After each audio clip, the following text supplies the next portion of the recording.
हमारा तो टीम ए था, इन्होंने भी बहुत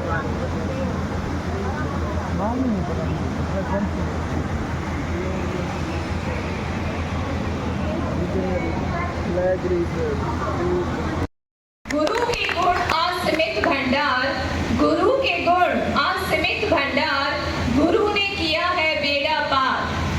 माता पिता इस दुनिया में लाए, माता पिता इस दुनिया में लाए, गुरु ने यहाँ के तौर तरीके सिखाए। हम बिना ज्ञान के क्या पूछें, बिन गुरु के जीवन तुच्छ है। मेरे गुरुओं को मेरा अभिनंदन। प्रातः नंदन मेरे गुरुओं को मेरा अभिनंदन।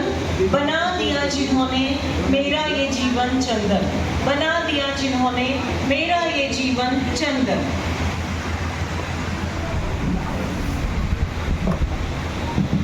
A very warm welcome to everyone present here, and it's a very special time of the year and a very special occasion for all the teachers where we honor our silent parents God who has shaped and transformed countless lives with their dedication, strength and wisdom.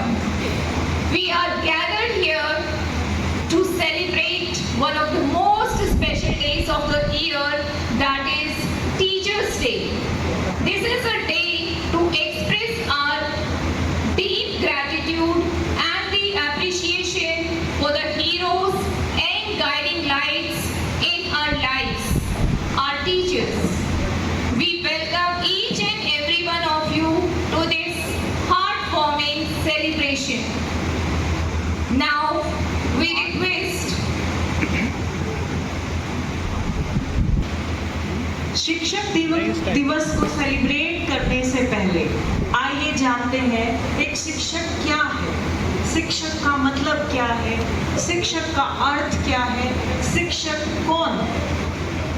आप में से कोई बता सकते हैं शिक्षक का अर्थ क्या है?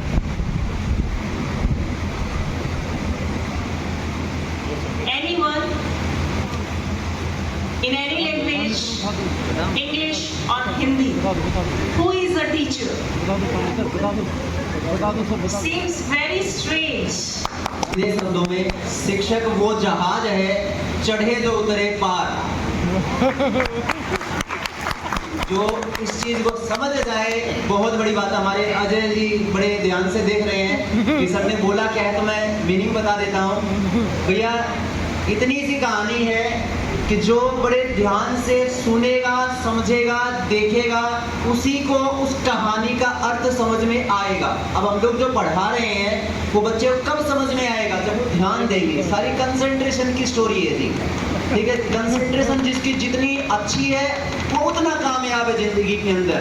जिसने जितना ज्यादा डिवोशन किया है वो उतना कामयाब है जी। अपने काम के प्रति लगन, निष्ठा, ये सारी चीजें लाइफ में होनी चाहिए। डेडिकेशन जब तक नहीं होगी कामयाबी दूर दूर तक है जी। तो शिक्षक वो मतलब पथ प्रदर्शक है जो रास्ता दिखाएगा कि भाई इस प्रकार से काम करना है। रास्ते तो हर जगह है, लेकिन यह कि किस रास्ते पर आपको चलना है ये शिक्षक का काम, ये शिक्षक आपको बताएगा। गुरु आपको दिशा दिखाते हैं, दिशा दिखाने का काम गुरु का है। प्रॉपर गाइडेंस जब तक नहीं मिलेगी कामयाबी दूर दूर तक आपको नजर भी नहीं आएगी। तो एक अच्छा पथ प्रदर्शक का काम टीचर का है। Thank you. What I think is every person who teaches us every big or small thing is teacher for us. It doesn't matter who is he or she, he's elder or younger than us. Every person who teaches us every big or small thing is teacher. It can be your daughter as well, your son as well, and your parents are your teachers. Your first teacher is your mother, and your parents, your grandparents, everyone in your family is your teacher. Your elders are always your teacher, and I think the students we teach them are also our teachers. True. Thank you so much. Thank you.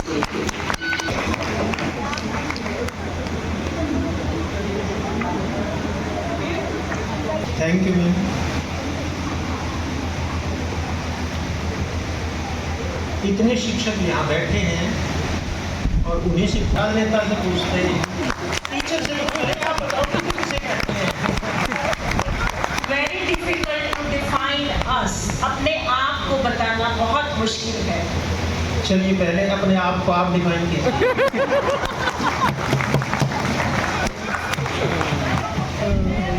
I am a teacher, I am a facilitator, inspirer, educator, and change the behavior of the child.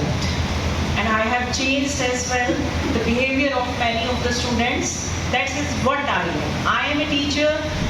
कोई भी किसी भी student की life में अगर एक positive change लाता है, he is a teacher. What I do. और क्लैपिंग करेंगे।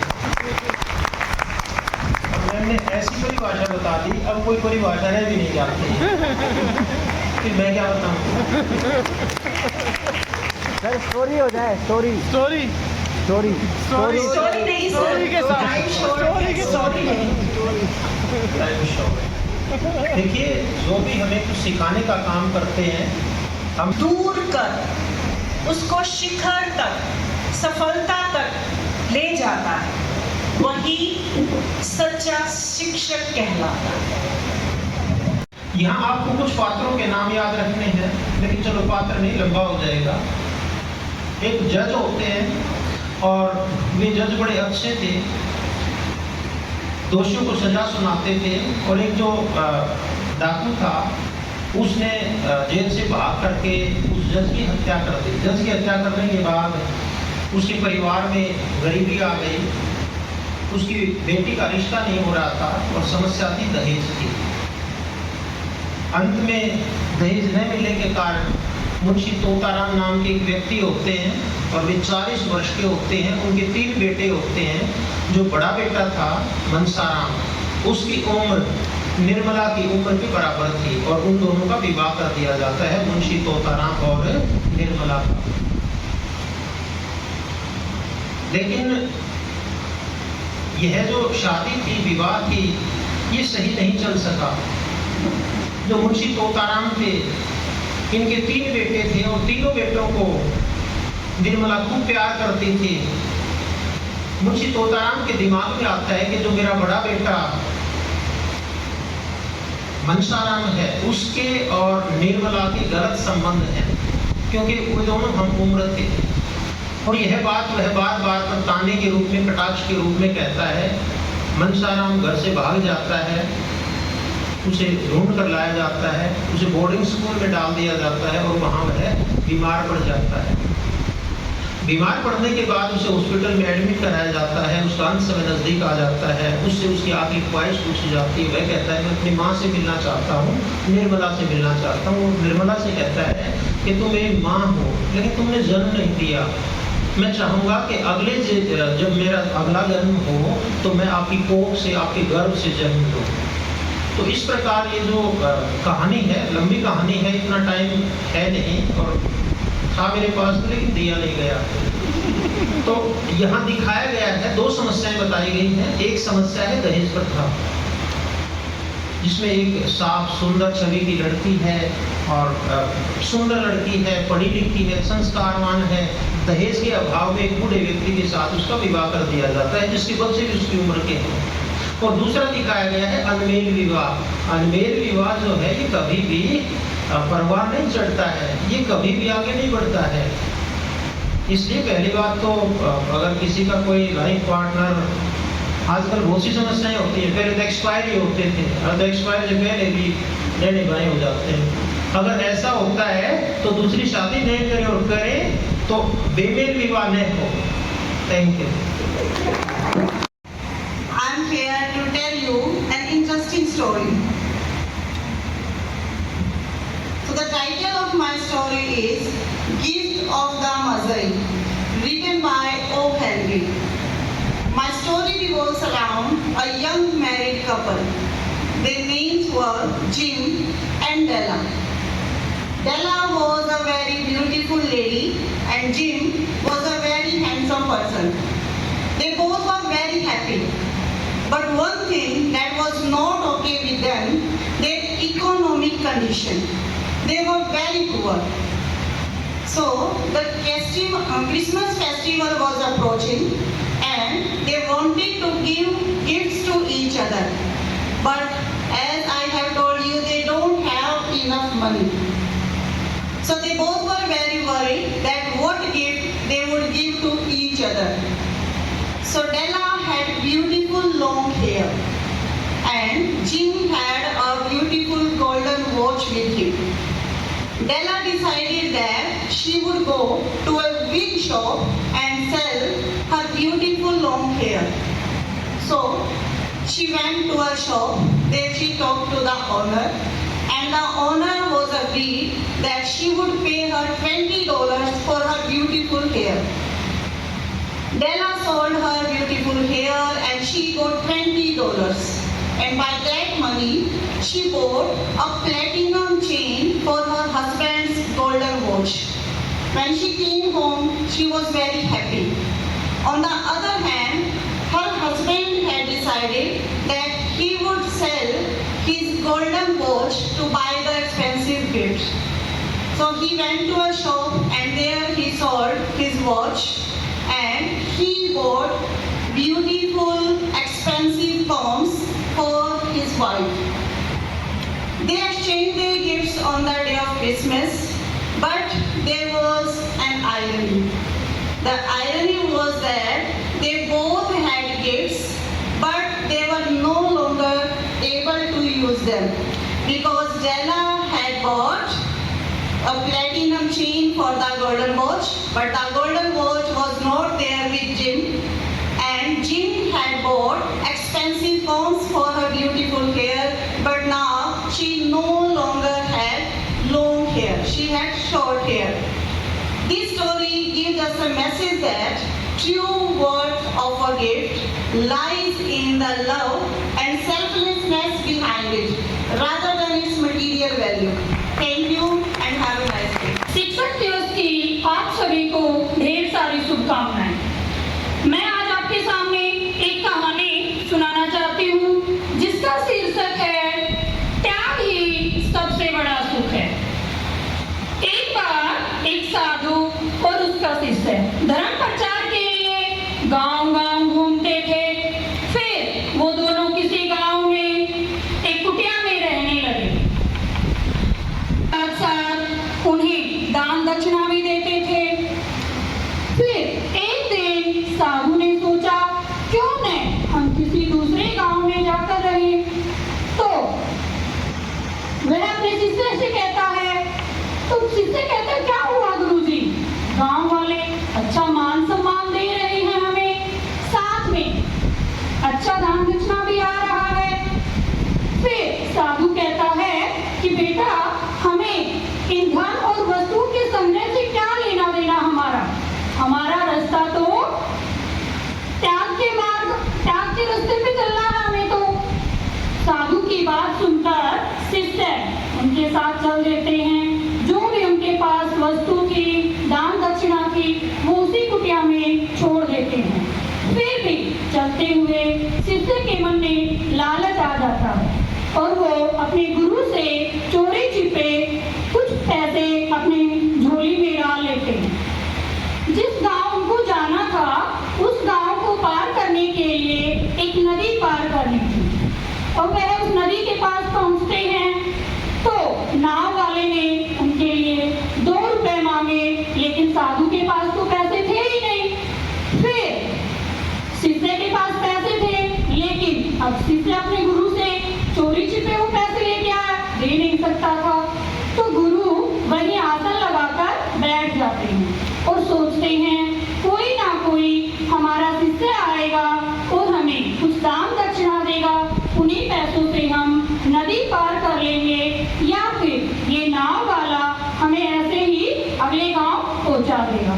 लेकिन न ही कोई शिष्य आया और न ही उस नाव वाले ने उन दोनों को वो नदी पार करवाई। जैसे जैसे शाम होती गई तो नाव वाला उनके पास आकर कहता है कि आप जिस गांव से आए थे वहीं लौट जाइए, यहाँ बहुत खतरा है।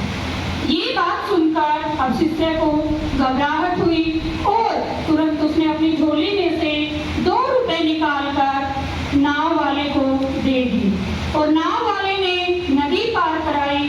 तो अब गुरुजी बोले शिष्य को, क्यों आप चोरी छिपे पैसे लेके आए? तब शिष्य कहता है कि तब गुरु कहते हैं कि जब तक ये आपके पास थे तब तक हम कष्ट में थे, और जैसे ही आपके पास से आपकी झोली से बाहर आए हमारा कष्ट दूर हो गया।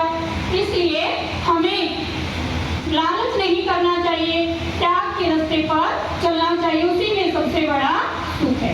धन्यवाद। स्टोरी है वो शायद पूरी ना होगा ना। एक ना जब आए मॉर्निंग में, so people were asking me, teachers were asking me कि एस अपोस्ट्रोफे लगाया हमने, है ना। एस अपोस्ट्रोफे इसको बोलते हैं मैम। एस अपोस्ट्रोफे का मतलब है you are celebrating this day for all the teachers. अगर आप अपोस्ट्रोफे एस लगाते हो तो it is meant for single teacher, और ये सिंगल टीचर के लिए नहीं है, सब टीचर्स के लिए। दैट्स व्हाई ये ठीक है, ठीक है। आज मेरे को सारे घूम रहे थे कि ये गलत है। ओके सर, अच्छी सी वीडियो बना। Okay, I am going to summarise a chapter that is Bipin Chaudhary's Lapse of Memory. It is of class 8 Honeydew book. It is beautifully written by the writer Satyajit Roy. Okay, so lapse of memory means the main character is Bipin Chaudhary. He hasn't lost his memory, he has skipped a part of his memory. Okay, so let's begin. Bipin Chaudhary is very intelligent person, very industrious person, very hardworking. He has been working for 25 years in a firm. Usually he goes to a bookshop, he buys some books, he explores some books, he usually finds some books for reading. One day a person is there, a stranger is there named Parimal Ghosh. He is looking at him, he is staring at Bipin Babu in a weird way, and he goes near to Bipin Babu. He says, sir, have you recognized me? I guess you haven't recognized me. So and Bipin Babu says that no, I haven't recognized you, I haven't met you before. Parimal Ghosh started laughing over him. Why he started laughing? Because he said, we have met in 1958 on the trip Ranchi, and I know many things about you, that your wife is no more, your wife is died, and your brother also died insane, and you have no children. So Bipin Babu was behaving very strangely. He was just saying, that I'm not aware who are you. So what happens next? Bipin Babu leaves from there. He went to his home, but when he was in his car or in his cab, he was thinking about that person. He was continuously thinking about person. He was thinking that how he knows about me. Then he makes a call to his friend Chuni Lal. He makes a call to his friend. He wants to know whether he has gone to Ranchi or not in 1958. So he makes a call, and Chuni Lal says that he has gone in 1958 to Ranchi. In fact, Chuni Lal himself has booked a ticket for him. And Chuni Lal went with him on the station to see him off. So it was really very weird for Bipin Chaudhary, because he was very much famous for his memory, and he was just being nervous, he was just being ill day by day. So he makes a call to Dr. Chanda, a physician, a psychiatrist. He goes and meets him, and he asks about this illness. So Dr. Chanda tells that this is very strange case, and I haven't come to know about this case in my history, in my medical history, but I will write definitely about this case in my book or something wherever he makes the notes. So what he suggests that go to the place again, go to Ranchi again and visit the place again, and if you go to the same place, if you visit the same place, you will come to know whether you have gone or not. You have visited that place or not. So Bipin Chaudhary books the ticket and he goes to Ranchi. He goes to Ranchi, but when he enters Ranchi, he sees everything across the roads and he tries to visit each part of the city, but he could not recall anything. He could not recall anything. He went to Hudro Falls. There is a famous falls named Hudro Falls. He went over there. He was thinking about whether he has visited the place or not. He was thinking, continuously he was thinking, and he was becoming sick. So what happens next? He fell down, he went unconscious over there. So two person came over there, he just picked him up and took him to his cab and treated him or provided him some water. So he was very, very worried about his health. He came back and he was thinking that it's not possible. How can I lose my memory? How can I, now what is going to happen with me? So he was worried. He was becoming ill day by day. He could not pay attention to his work also. So what happens then?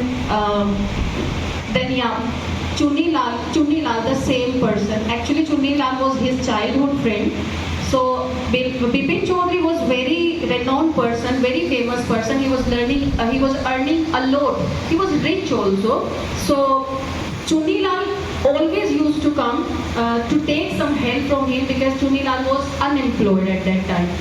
So, but because when you have money, you become egoist, right? So this happens with Bipin Babu also. So Bipin Babu never paid attention to Chunni Lal. When Chunni Lal came and visited last time, he wanted to know whether Bipin Babu could help him or not for the last time, but Bipin Babu did not meet him even. So what happens next? There was, after a few days, there was a note for Chunni Lal. The lapse of memory or the part that was planned by Chunni Lal. That was a trap only. Actually, Bipin Babu had never visited Ranchi before. Okay, that was a trap played by Chunni Lal. It was just to make him learn a lesson. Okay, this was the chapter. Now, when Dr. Chanda makes him call, he was nothing to say. Bipin Chaudhary had nothing to say. What he says that I got injured and I have a severe headache. I want a tablet only. Because he could not tell, right? He was feeling embarrassed. He could not say that I have lost my memory. He said that I have recalled everything when I reached the station of Ranchi. Okay, this was the chapter. This was the trap. So the moral of the chapter is, you should never forget humanity. You should help others. Doesn't matter you are rich or poor. You should have open heart for everyone. You should be compassionate. Thank you. लेकिन वह सोच रहा था कि पिता ने जो कहा है कि जो भी 100 बोरे लेकर आने हैं तो वह मैं कैसे लेकर आऊँगा। मेरे पास 100 बोरे खरीदने के लिए पैसे नहीं हैं। इसी सोच विचार में लड़का सड़क पर जाकर बैठ गया और सोचने लगा। बहुत सोचा, लेकिन उसके दिमाग में कोई उपाय नहीं आया। थोड़ी ही देर में एक लड़की आकर उसके सामने खड़ी हो गई। वह बोली कि क्या बात है, आप इतने उदास क्यों हो? तब लोन पोगार के बेटे ने अपनी आप बीती सुनाई। उसने बताया कि मुझे घर पर 100 जोगे बोरे लेकर जाने हैं, लेकिन मेरे पास पैसे नहीं हैं। लड़की ने कहा, कोई बात नहीं, मैं आपकी मदद कर देती हूँ। लड़की ने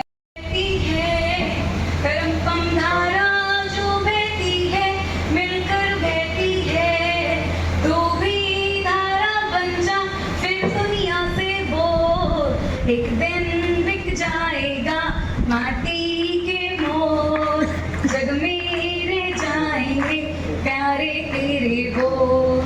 ला ला ला ला ला। Thank you. Thank you, Mitali ma'am. We have a special treat for you as our primary staff has prepared an exciting and vibrant choreo. Come on!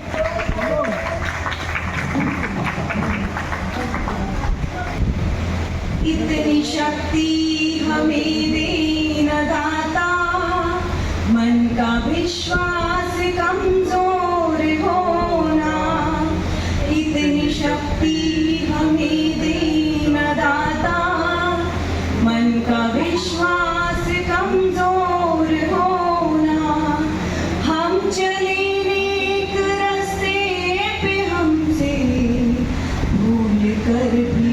कोई भूल होना, इतनी शक्ति हमें देना दाता, मन का विश्वास कमजोर होना। Thank you everyone and happy Teachers Day.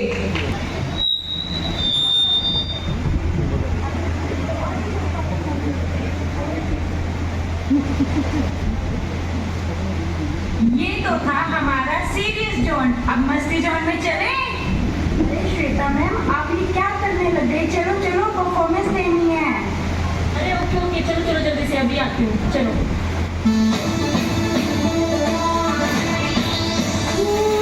हाँ, करना क्या है? छोटा सा कंट्रोल। मुझसे नहीं होगा, मैं जा रही हूँ। जाने दो सरोज मैम को। अरे वो तो गई, लेकिन आप कब जाओगे चानू मैम? मैम को विदा करने की पड़ी है, लेकिन जो आया है उसका स्वागत नहीं करोगे क्या? अरे करेंगे स्वागत, क्यों नहीं करेंगे? स्वैग से करेंगे सबका स्वागत। अब इन दोनों का क्या है क्या? क्यों? हम तो नहीं आएंगे, हम दोनों का तो कुछ हुआ ही नहीं। अरे तुम्हारा है तो हो जाओ शुरू।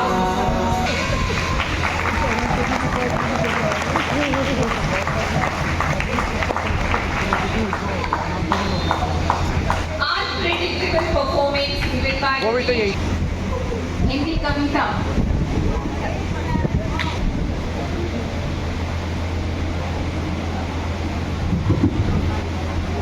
आदर व सम्मान के योग्य साथी अध्यापकगण, जैसे कि आप देख रहे हैं, उड़ान का जलवा अभी बाकी है, तो बैठे रहें, दिल लगाए रहें, ठीक है? यस। तो जैसे हमारे छोटे बच्चे आते हैं, तो छोटे बच्चे आते ही मैं अपनी जो कविता है, कविता की शुरुआत करना चाहूंगी अपने नन्हे मुन्ने बच्चों से। जैसे ही वो बच्चे आते हैं तो बड़े रोते हुए आते हैं और फिर वो कहते हैं इतने प्यार से कि मुझे माँ के पास जाना है। फिर हम उनको कहते हैं कि बेटा हम ही आपकी मम्मा हैं। तो वो बच्चे मम्मा शब्द सुनकर इतने खुश हो जाते हैं कि उनकी खुशी का कोई ठिकाना ही नहीं, और वो जो खुशी मिलती है उसमें टीचर की खुशी का कोई ठिकाना ही नहीं। तो आप गेस कर पाएंगे कि मेरी कविता का शीर्षक रहेगा मैं खुश हूँ। हाँ जी, शुरुआत करते हैं। जिंदगी है छोटी, हर हाल में खुश हूँ, काम में खुश हूँ, आराम में खुश हूँ। आज पनीर नहीं दाल में खुश हूँ, आज गाड़ी नहीं पैदल ही खुश हूँ। आज कोई नाराज है इसके इस अंदाज से खुश हूँ, जिसको देख नहीं सकती उसकी आवाज से खुश हूँ। बीता हुआ कल जा चुका है, मीठी याद में खुश हूँ। आने वाले कल का पता नहीं, इंतजार में खुश हूँ। हंसता हुआ बीत रहा है हर पल, तो मैं आस में ही खुश हूँ। जिंदगी है छोटी, हर पल में खुश हूँ। अगर दिल को छुई मेरी लाइनें तो जवाब देना, वरना बिना जवाब के भी खुश हूँ मैं। जय हिंद। वाह, वेरी गुड। शानदार दृश्य। जिंदगी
सबको निभाना पड़ेगा। कैसा बनना है कुछ इस तरह।